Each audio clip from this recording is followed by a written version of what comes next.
Hello everyone, I'm Colton Barnes and this is the high serve in badminton. That's the skill we're going to be working on today. The purpose of this skill is to initiate gameplay in a badminton game. Obviously you start off with a serve, so a really good thing about the high serve is you're able to get a nice flight path that you can pretty much always ensure you're going to make it over the net. It gives you time to get back into position and to get ready, so that's another good thing. A couple key elements of this skill is first off the grip. What I want to point out is that you're going to first off take the racket, you're going to, instead of holding it like this, you're going to hold it like sideways. So what I want to see you do is like you're making, like you're hitting with a hammer. What you want to do is you're going to use a forehand grip and you're going to see a V. The V's really a key here. That's a good visual point that you can really make out if you've got the right grip or not. Next, you want to focus on your stance. So I want to have one leg pointing straight forward at the net. My back leg isn't going to be quite 90 degrees, it's going to be about 75. So you don't want to have them both straight, you want to have that back leg kind of angled. A key factor with the high serve is making sure you start out with weight on your back leg and shift it forward to your front leg. So you'll start out kind of leaning back a little bit with your waist, and then you'll end with your foot usually up, kind of like with a golf swing. Another thing is that you want to have your arms in a ready position, which is about here. A little bit, tiny bit lower than shoulder level. You don't want to be all the way down here. You don't want to have them already up, obviously. You want to have them about right there so you can get your nice swing path going for the serve. Next thing is your drop. You want to really focus on getting the drop, so as you swing, it comes about right next to it like that. So if I'm going to demonstrate this skill, I'll go ahead and do it sideways first. Have my legs ready. I've got the weight on my back leg to start out with. I've got my grip, my V. Got my shuttlecock ready, and I'm going to swing. I'm going to swing through like that. Go ahead and demonstrate this again.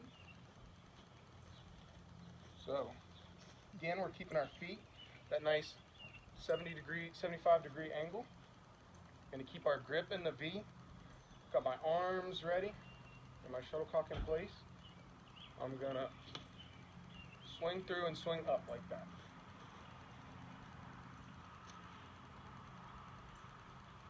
Now, a couple errors that really come into play immediately with people is first off your grip. So again, how I said you want to keep that V. There's some people that want to just grip it like a fist. Now the issue with that is when you come through to swing, your arms in there too tight and it doesn't feel right. You're going to end up probably swinging, hitting too high up. Another thing is a lot of people like to put their thumb on this part so when the racket's flat because they think you're going to be hitting like this.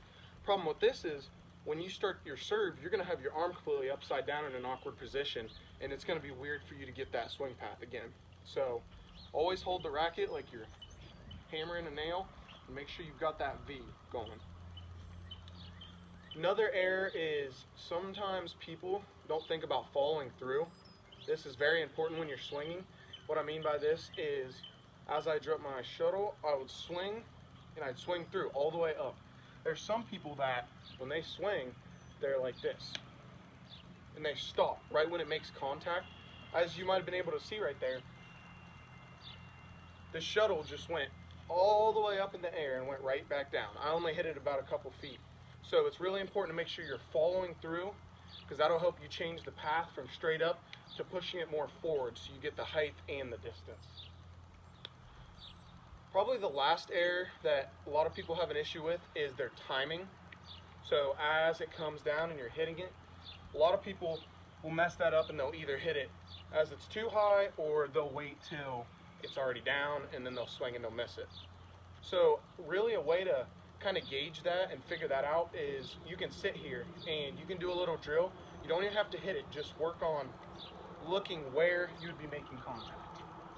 So I'm swinging right as I would, but I'm not even hitting it. But I'm making sure that I see about when I would be swinging is where it would hit. Another thing you can do is you can go as if you're about to swing, and you can stop it about right there, and you can just work on just kind of gauging about the distance it takes and where you want to have your arm at. So some extensions for this skill, really, if you were going to work on your serving, and you're going to work on your high serve for a while, if you have a partner, what you can do is you can get about pretty, I would say about not quite the full distance you would go for your serve, a little bit shorter, a couple feet in, and you and a partner can really work on not even shifting your weight yet, but just working on hitting. So you're just dropping and you're working on swinging through. This can help you with your timing, and this can also work on really just gauging the distance and the aim that you want to use on your serve. So you would stand about right here, partner would stand about, say, 10, 12 feet away. You would each have a shuttle, and you would work on hitting to each other. Another thing you can add into that is trying to hit to each other and catch the birdie. That could just work on some hand-eye coordination and just really improve your overall skills. Another drill that you can work on is setting different targets out. I would set these farther than net distance, because obviously with your serve you're going to want to make it over the net. So I would look at different angles on the court and different spots I could hit to. So say if I was aiming for the green little top over there, I would stand about my distance a little bit farther than this, and I would just aim, and I would work on all the skills we talked about and just hitting to that target. So that'll really work on accuracy and just understanding the serve and all the different elements all together.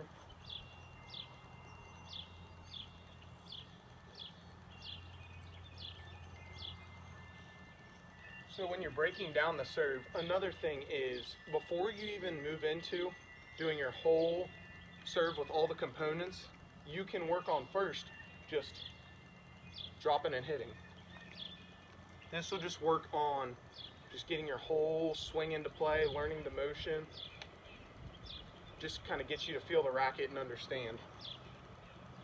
You can also work on the shift, which this isn't really a drill you'd have to do very many times to understand. It's pretty simple. It's really not even a drill, but it just kind of helps you understand how the weight shifts. So you're going to start and you're going to feel it on your back leg, and then you're going to lean forward, and you can feel the weight shift from here to here onto your other leg. So if I'm to demonstrate this skill one more time, I'm going to go ahead and go over the elements again. So we want to make sure we're keeping our grip in a V. So remember, like you're hammering a nail, and you can feel also how different the motion is compared to if you had a different grip. It just really flows very well. You don't have too much tension in your arm. Again, you want to have that stance, one leg facing forward, your front leg, back leg about 75 degrees, feel the weight shift. Have your arms up here, about ready, a little bit lower than your shoulders, or about shoulder height. And then you want to focus on following through. So just like that. I'll go ahead and show that again. My feet ready, my grip. And I'll go ahead and show a view from the back for you real quick, just so you can kind of understand a little better.